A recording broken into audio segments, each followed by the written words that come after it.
Ser podcast.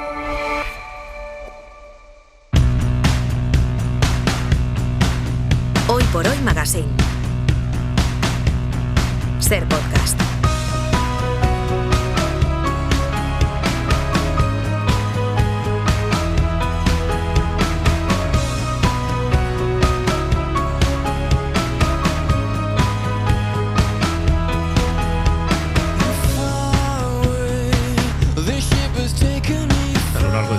Con Nuño Domínguez hemos ido conociendo a gente apasionante, profesionales muy meritorios, con historias a veces personales y otras profesionales realmente valiosas del mundo de la ciencia, ¿no? Bueno, hoy vamos a conocer, vamos a llamarla la jefa, luego se lo vamos a preguntar, de muchos de los científicos, de la gran mayoría de los científicos de España, que es la presidenta del CSIC, del Consejo Superior de Investigaciones Científicas, pero antes, ahora la saludamos, pero dinos por qué, Nuño, este es un año importante para el CSIC. Sí, es un año importante porque acaban de publicar hace nada un archivo digital abierto a todo el mundo sobre la investigación sobre la propia historia del CSIC y la depuración de muchos de los científicos y otro tipo de trabajadores, desde preparadores de muestras, archiveros, etcétera, que sucedió tras la Guerra Civil. Es decir, el CSIC se dice mucho que es heredero de la Junta de Ampliación de Estudios, que no sé si os acordáis que es esa institución que cambió, modernizó la ciencia española, que presidía Santiago Ramón y Cajal, nuestro Nobel de Medicina, y que desapareció tras la Guerra Civil. Sobre esas cenizas se construyó el CSIC. Francisco Franco ordena que se construyese el CSIC, y siempre se había dicho que era heredero, pero la investigación que ha hecho durante 2 años y medio Ana Romero y otros historiadores del CSIC ha demostrado que realmente lo que hubo es una ruptura total, exilios, sanciones, destituciones, todo tipo de castigos y sobre todo afectaron a la mayor parte de la plantilla. Muchos de ellos se tuvieron que ir y los que se quedaron también tuvieron mucho exilio interior, sanciones que duraron hasta casi el año 75. Entonces, por primera vez el CSIC ha hecho un trabajo de investigación historiográfica en archivos para rescatar esos nombres, esas caras, a veces no tienen fotos, a veces sí, de personas que fueron depuradas. Algunos no tuvieron, por así decirlo, castigo, y otros sí lo tuvieron. Eloísa del Pino es la presidenta del CSIC. Bienvenida, Eloísa. Buenos días, bien hallados. ¿Por qué, Eloísa, en una institución que, bueno, pues lo voy a resumir de manera muy básica, la gente puede interpretar que se dedique pues a analizar el presente, a preparar el futuro, investigar, saber cómo seremos, cómo nos curaremos, cómo enfermaremos, etcétera, etcétera? ¿Por qué era importante mirar al pasado de la propia institución? Bueno, era importante primero porque el CSIC, como cualquier otra institución, tiene que cumplir la Ley de Memoria Democrática del año 2022, y después porque era algo pendiente que todavía no estaba bien resuelto en nuestra institución, esa idea de continuidad entre la Junta de Ampliación de Estudios presidida por Ramón y Cajal y el CSIC, como si no hubiera pasado nada en medio, ¿no?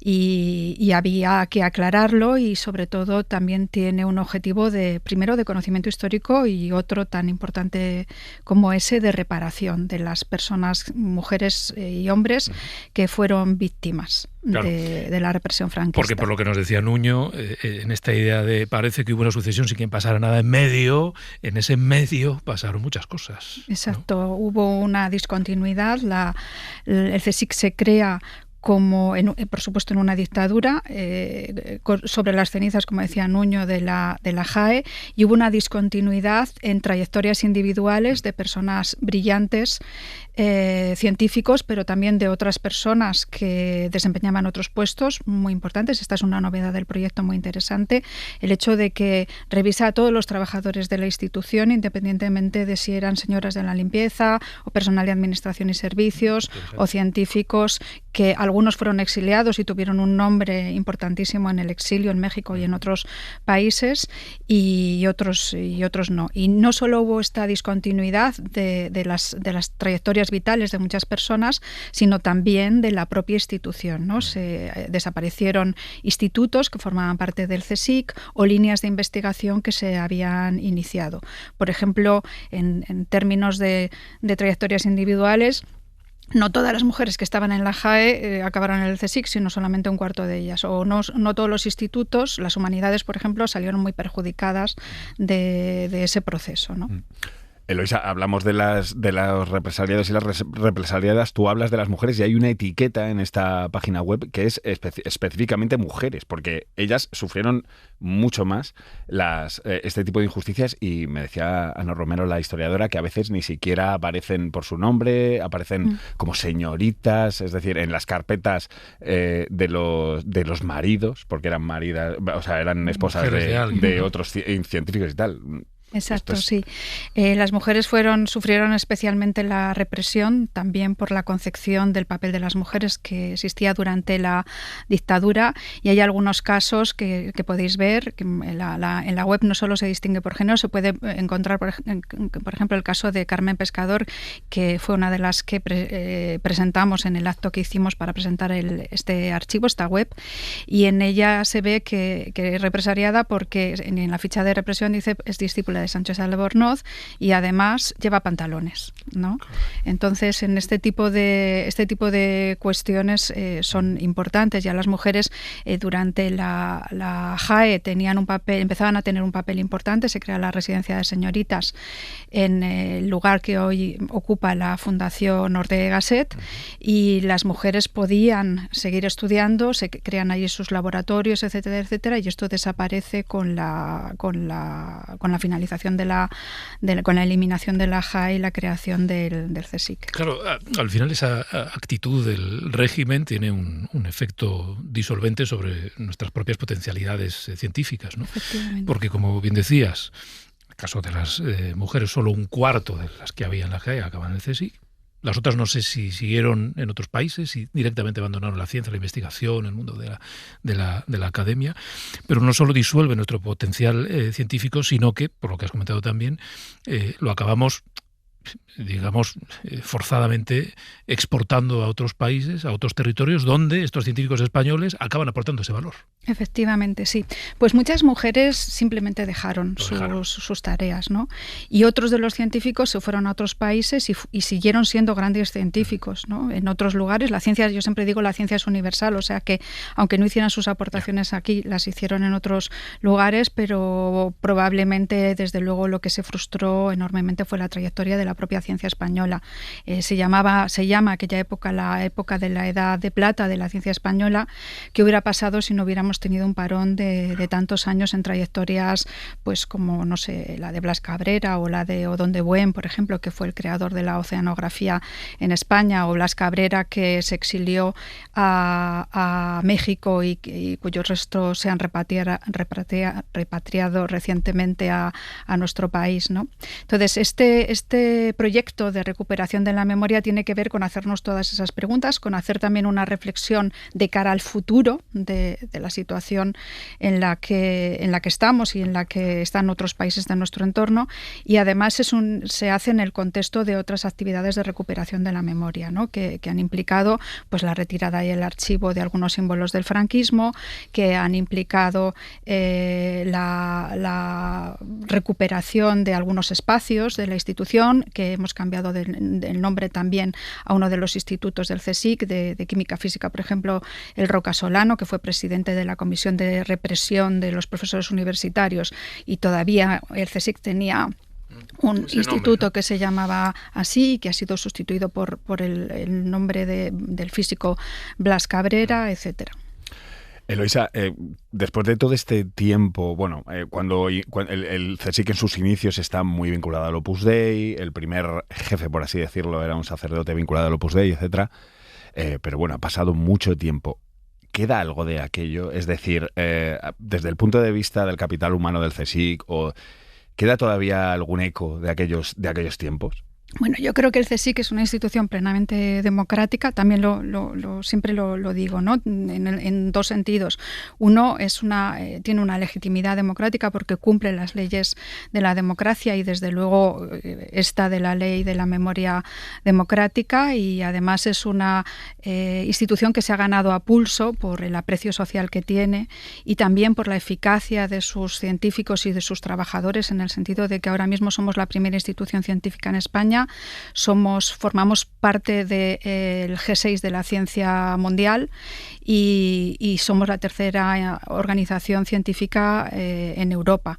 Y además, no solamente eso, sino que nuestros científicos y científicas y el personal de la institución, los sindicatos de nuestra institución, etcétera, contribuyeron muy mucho a la configuración de la política científica de la democracia española. Tuvieron un papel interesante en esa etapa y, de hecho, ahora estamos también, hemos puesto en marcha otro proyecto de investigación para que también quede documentado esa importante contribución del CSIC y de algunos de sus presidentes y algunos de sus trabajadores a la configuración de la ciencia democrática. De hecho, hay una cosa que se celebra mucho y lo hacemos también en los medios de comunicación, cuando alguno de los grandes científicos o de las grandes científicas españolas, que en otras épocas, en las últimas décadas, ha tenido que salir de nuestro país, decide regresar, ¿no? A continuar con su labor investigadora en España y en el amparo del CSIC. O sea, todo regreso es un éxito. Todo regreso es un éxito, efectivamente. Los científicos y científicas tenemos que salir al extranjero, ¿no? Es algo muy importante porque no es que en otros sitios se haga una ciencia mejor, ya en España también se hace muy buena ciencia, sino porque está muy bien relacionarse con otros grupos de investigación, ver otras culturas científicas y otras formas de hacer ciencia y de investigación. Esto es esencial, pero está muy bien también que exista la posibilidad del retorno a tu país, ¿no? Por muchas razones, entre otras para traer también los conocimientos adquiridos y las experiencias adquiridas. Y nosotros, España está en los últimos años en esa fase de propiciar el retorno del talento y la circulación del talento. El CSIC también. De hecho, nosotros hemos pasado, desde que llegué yo, de 13.888 trabajadores a 18.200. Estamos ya, no es tontería este crecimiento. Tenemos muchos investigadores extranjeros, alrededor de 1.600 investigadores extranjeros. Tenemos también investigadores españoles que vienen gracias a programas como ATRAE, que es un programa que ha puesto en marcha el Ministerio de Ciencia, Innovación y Universidades, y al tirón que tiene la ciencia, ¿no? Hemos mejorado mucho, por ejemplo, nuestras grandes infraestructuras científicas. Pues tenemos 7 buques oceanográficos. El Odón de Buen es uno de los mejores oceanográficos del mundo. El PRTR, que ya sabéis que el Gobierno ha destinado en buena medida a la ciencia, y en concreto en el CSIC lo hemos aprovechado muy bien para actualizar y modernizar nuestras infraestructuras. Esto también atrae la atención de investigadores que están fuera. En España hay buenas infraestructuras científicas, hay buenas salas blancas, hay buenos laboratorios en general. Con lo cual, esto permite este retorno de talento. Claro. Sí. Hay también una novedad en los últimos años, no solo del CSIC, en la ciencia española, que es el aumento de donaciones privadas para la ciencia. Y yo te quería preguntar por Juana Rienda y otras como ella. Uh-huh. Pues sí, efectivamente hemos puesto en marcha un plan de mecenazgo y de legado solidario. Y Juana Rienda es una señora generosa que falleció y dejó su legado a la ciencia, y en concreto, en este caso, a las enfermedades neurodegenerativas.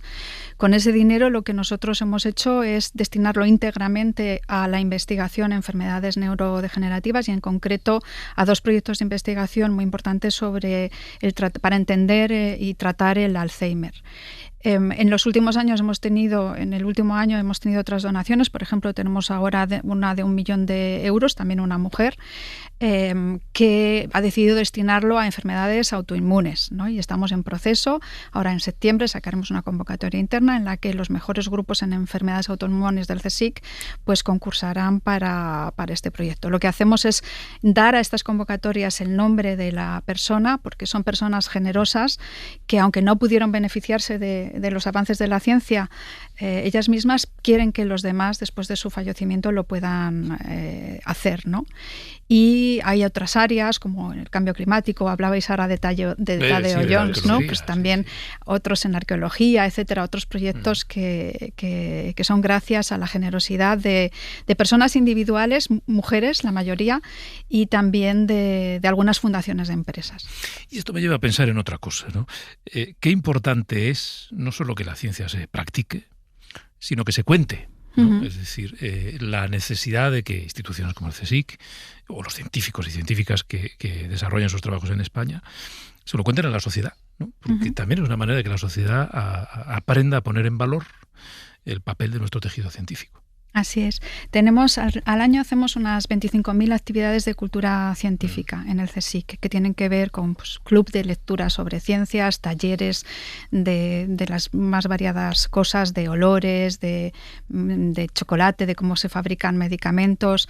Tenemos también, vamos a los colegios, también a las asociaciones de personas mayores, priorizamos barrios desfavorecidos en Sevilla, en Barcelona, en Madrid, o también entornos rurales, porque a esos entornos rurales es más difícil que cojas un científico o que lleves a tu hijo a un museo, ¿no? Y entonces priorizamos todas estas zonas de la población en todo el territorio nacional, contando lo que se hace y divulgando. Pero también estamos ahora en los últimos años dándole mucha importancia a la ciencia ciudadana, es decir, a la ciencia en la que participan los ciudadanos. Y tenemos algunos proyectos muy importantes, tenemos varias decenas de proyectos de ciencia ciudadana. Uno de ellos es, por ejemplo, Mosquito Alert, ¿no? Donde los ciudadanos pueden con su móvil fotografiar un mosquito y enviárnoslo, y esto nos ayuda a identificar si hay plagas, ¿no? El tipo de mosquito, etcétera, qué actuaciones tendrían que tener las autoridades públicas, etcétera.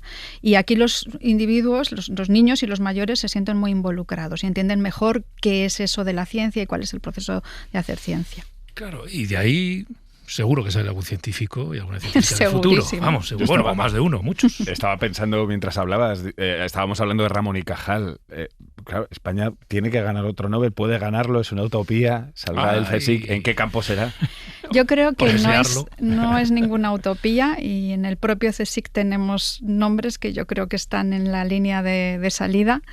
Y puede ser en cualquiera de las áreas. España es muy fuerte en biomedicina, somos muy fuertes en investigación espacial, somos muy fuertes en química y en concreto en catálisis, y eso ya apunta a un nombre concreto en el CSIC, por ejemplo, como es el de Avelino Corma, que ganó el premio Fronteras, y que ya sabes que muchos de los premios Fronteras del conocimiento de la Fundación BBVA al final acaban siendo Nobeles, al menos 30 y tantos han acabado siendo Nobeles. Y luego también tenemos españoles fuera de nuestro país que yo creo que están también en línea de salida. Pero si no nos lo dan, o sea, que si nos lo dan, fantástico. Pero si no nos lo dan, seguirán siendo igual de buenos. Somos buenos, y no solamente está el Nobel, hay otros muchos premios. Pues muchas gracias, Luisa del Pino, presidenta del CSIC, por habernos acompañado en estos últimos días postreros del mes de agosto. Muchas gracias por invitar al CSIC. Muchas gracias. Bueno, Nuño, pues no tengo tiempo para tu última noticia. Bueno, porque prefiero dar eran malas noticias, o sea que no pasa nada. Prefiero emplearlo en darte las gracias por haber estado aquí este verano. Gracias a vosotros, ha sido un placer, como testimonios siempre. Estupendos del mundo de la ciencia. Ha sido una maravilla, Pedro. Hasta luego, seguimos. Para no perderte ningún episodio, síguenos en la aplicación o la web de la SER, Podium Podcast o tu plataforma de audio favorita.